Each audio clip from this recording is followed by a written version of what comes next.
বান্দরবানে বর্ণাঢ্য আয়োজনে পালিত হচ্ছে আন্তর্জাতিক আদিবাসী দিবস। চলছে সাংস্কৃতিক নানা আয়োজন।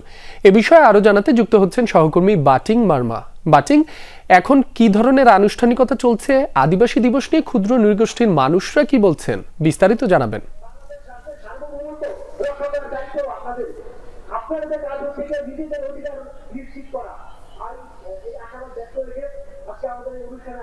বাটিং, আপনি নিশ্চয়ই আমাকে শুনতে পাচ্ছেন? বাটিং, এখন কি ধরনের আনুষ্ঠানিকতা চলছে আর ক্ষুদ্র নৃগোষ্ঠীর মানুষরা কি বলছেন এই আয়োজন ঘিরে?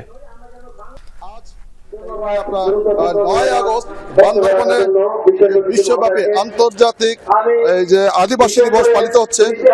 আজকে প্রতিবাদ হচ্ছে আদিবাসীদের অধিকার প্রতিষ্ঠা এবং ভবিষ্যৎ গঠনে কৃত্রিম বুদ্ধিমত্তার সার্থক প্রয়োগ।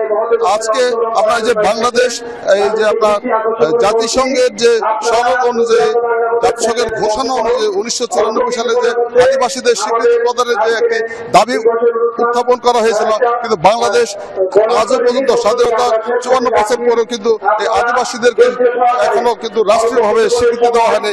যার কারণে যে আদিবাসীরা তাদের ভূমি অধিকার, তাদের ন্যায্য দাবি, তাদের যে অধিকারগুলি বঞ্চিত হচ্ছে, এই অধিকার দাবিতে আজকে আদিবাসী দিবস এই বান্দরবানে বর্ণাঢ্য আয়োজনে পালন করা হচ্ছে।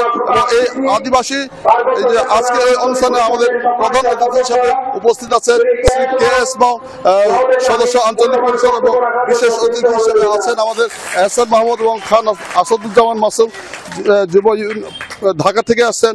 এবং এখানে দেখবেন আপনি যে আমাদের পার্বত্য এলাকায় বিভিন্ন এলাকা থেকে যে আগত নারী, পুরুষ, ছাত্র, যুব সমাজ, তারা কিন্তু এই আদিবাসী এই অংশগ্রহণ করছেন এবং তারা চায় তাদের অধিকার ফিরে পেতে, তাদের ভূমি অধিকার, তাদের ন্যায্য অধিকার, তাদের বাঁচার অধিকার, এইটুকু চাই তারা। যেহেতু স্বাধীনতা যুদ্ধে এই যে পাহাড়িরাও কিন্তু, এই আদিবাসীরা কিন্তু যুদ্ধ করেছিল বাংলাদেশ স্বাধীন হওয়ার পিছনে অবদান, যেমন ফেসিস্ট আমলে ফেসিস্টদেরকে উৎখাতেরও এই আদিবাসীদের অবদান আছে।